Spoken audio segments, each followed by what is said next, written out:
Iran's rogue strike on U.S. base ignites Gulf crisis. A hidden plot unravels. By Michael Torres, Global News Network.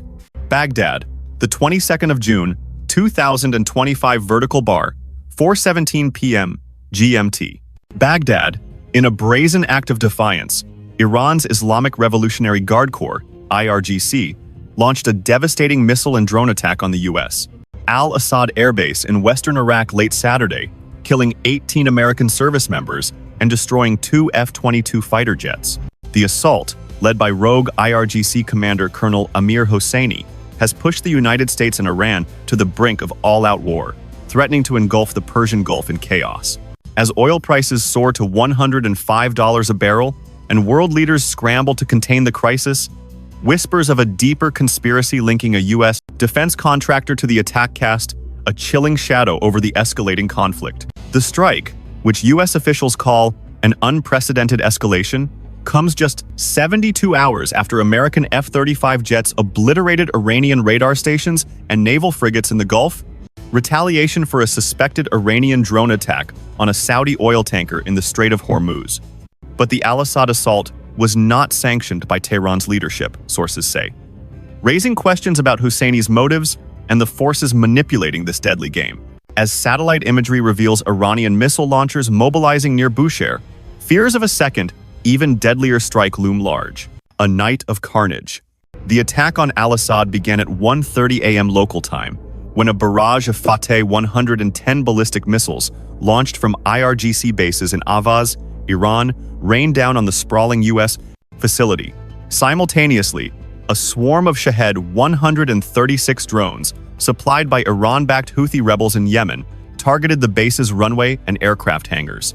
U.S. Terminal High Altitude Area Defense, THAAD systems intercepted 60% of the missiles, but the remaining warheads struck critical infrastructure, crippling air operations and igniting fuel depots in a fiery inferno. Among the 18 fatalities was Staff Sergeant Daniel Carter, a 26-year-old from Ohio whose family received the grim news Sunday morning. "He was my hero," his sister, Maria Carter, told Global News Network, her voice breaking. "Why are we fighting this war?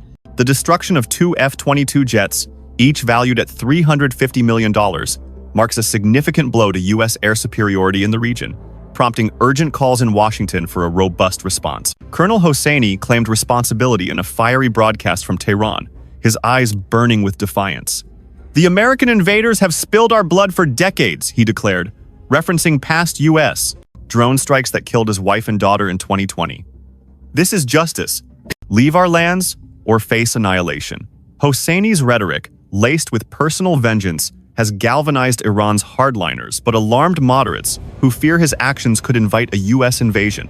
U.S. Central Command Chief General Mark Donovan condemned the attack as a cowardly act of terrorism, vowing overwhelming force in retaliation. Speaking from Qatar, Donovan confirmed that the USS Gerald R. Ford carrier group was moving into the Gulf to deter further Iranian aggression. "We will hold Iran accountable," he said, though he declined to specify whether airstrikes on Iranian soil were imminent. President Elizabeth Warren, facing mounting pressure from Congress, is expected to address the nation tonight, with sources indicating she is weighing options from cyber attacks to a full-scale bombing campaign. A rogue commander's gambit. The al-Assad strike was not authorized by Iran's supreme leader Ali Khamenei, according to Dr. Fariba Azizi, a former Iranian diplomat with ties to Tehran's moderate faction. In a daring move, Azizi smuggled evidence of Hosseini's insubordination to Omani mediators, hoping to present it to the UN Security Council to avert war. Hosseini is acting alone, driven by grief and rage. Azizi told Global News Network in a covert interview from a Tehran safe house. "His actions do not represent Iran's will. We must stop him before it's too late." Azizi's mission is fraught with peril. IRGC loyalists, led by Hosseini's deputy, Major Reza Ghaffari, have launched a manhunt to silence her. Sources report that Azizi narrowly escaped capture in a Tehran alley Saturday night, her car riddled with bullets. Her evidence a recorded conversation between Hosseini and his aides, plotting the al-Assad attack without Tehran's approval, could fracture Iran's leadership and open a diplomatic window. But time is running out. Hosseini's rogue status has sparked chaos within the IRGC. A senior official, speaking anonymously, revealed that hardliners are rallying behind Hosseini, while moderates fear his actions will isolate Iran globally. He's a hero to some, a traitor to others, the official said. Tehran is a powder keg. Protests erupted in the capital Sunday, with thousands chanting, "Death to America," while others quietly urged restraint, reflecting the nation's deep divisions. A hidden conspiracy? The al-Assad attack's origins are murkier than they appear. Emma Chen, a CIA analyst stationed in Qatar, has uncovered evidence that Hosseini was manipulated into launching the strike by falsified U.S. intelligence. A leaked Pentagon report, obtained by Chen, claimed the U.S. was planning to bomb Tehran's civilian infrastructure via fabrication fed to Hosseini by a mysterious insider. Chen's investigation points to Titan Defense, a U.S. contractor poised to secure a $10 billion arms deal if the conflict escalates.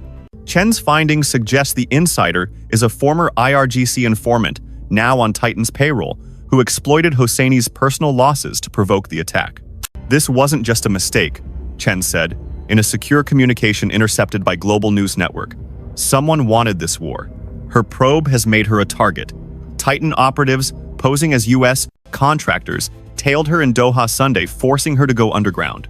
Titan Defense denied the allegations, calling them baseless conspiracy theories. But congressional leaders, led by Senator Maria Alvarez, have called for an immediate investigation.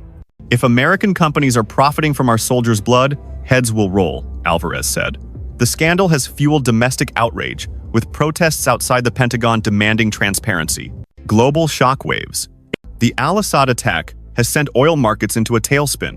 Brent crude surged to $105 a barrel, its highest in 3 years, as traders braced for a potential Iranian blockade of the Strait of Hormuz, through which 20% of global oil flows. Dr.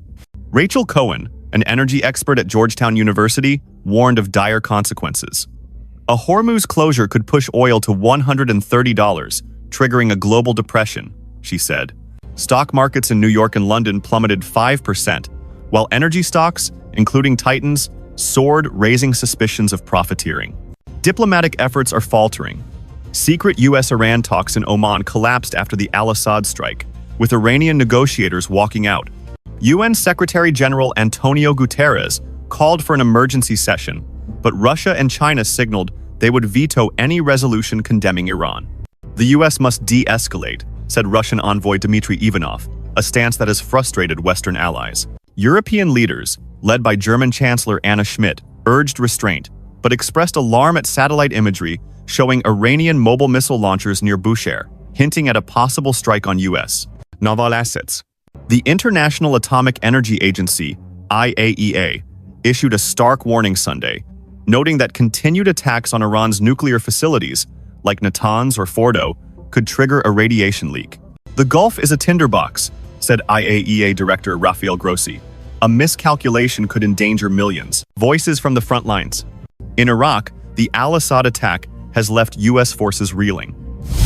"We're on edge," said Captain John Martinez, a survivor of the strike. "Iran hit us hard, and we're ready to hit back." The base, a hub for U.S. operations against ISIS, is now a fortress, with Apache helicopters patrolling the perimeter and engineers racing to repair the runway. In Tehran, anti-American sentiment is surging. "Hosseini is our lion," said protester Reza Mohammadi, waving an Iranian flag. "America must pay." But others, like schoolteacher Mina Hosseini, expressed fear. "War will destroy us," she whispered, glancing at her children. "We need peace, not vengeance." In Qatar, Chen's investigation is a race against time. "I'm being watched," she confided in an encrypted message to a colleague.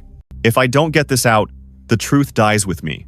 Her latest discovery, a coded IRGC transmission, ordering a second strike on the USS Gerald R. Ford has sent shockwaves through CENTCOM, which is deploying additional destroyers to protect the carrier. Azizi, holed up in a Tehran safe house, faces a grim reality. "I may not survive this," she told a confidant. "But if my evidence reaches the UN, Iran might be saved." Her pursuers, led by Ghaffari, are closing in, their vehicle spotted outside her hideout Sunday evening. The looming threat. As dawn breaks over the Gulf, the USS Gerald R. Ford steams through waters now littered with debris from sunken Iranian frigates. U.S. E-3 Sentry aircraft patrol the skies, tracking IRGC missile movements near Bushehr, where mobile launchers are poised to strike. Intelligence reports suggest Hosseini is planning to target the carrier with Fateh hypersonic missiles, a move that could kill hundreds and trigger a U.S. ground invasion. General Donovan, briefing Pentagon officials, urged a preemptive strike on Iran's missile sites. "We can't wait for another al-Assad," he said. But Chen's findings, if verified, could shift the calculus, exposing Titan's role and forcing a reckoning in Washington. President Warren, torn between military pressure and diplomatic appeals, faces a defining moment. "We want justice, not escalation," a White House aide said. But the clock is ticking. For now, the Gulf is a battlefield of shadows. Is Colonel Hosseini a patriot avenging his nation's wounds, or a traitor dragging Iran into ruin? Can Emma Chen and Fariba Azizi unmask the hidden plot before the next missile flies? And who is truly pulling the strings Titan defense? A rogue insider, or a darker force yet to be revealed? As oil markets tremble and the world holds its breath, one question looms. Will the Gulf crisis end in peace, or a war that consumes us all? Michael Torres reported from Baghdad, with contributions from Reza Farhadi in Tehran and Emma Chen in Qatar. Follow Global News Network for updates on this unfolding crisis.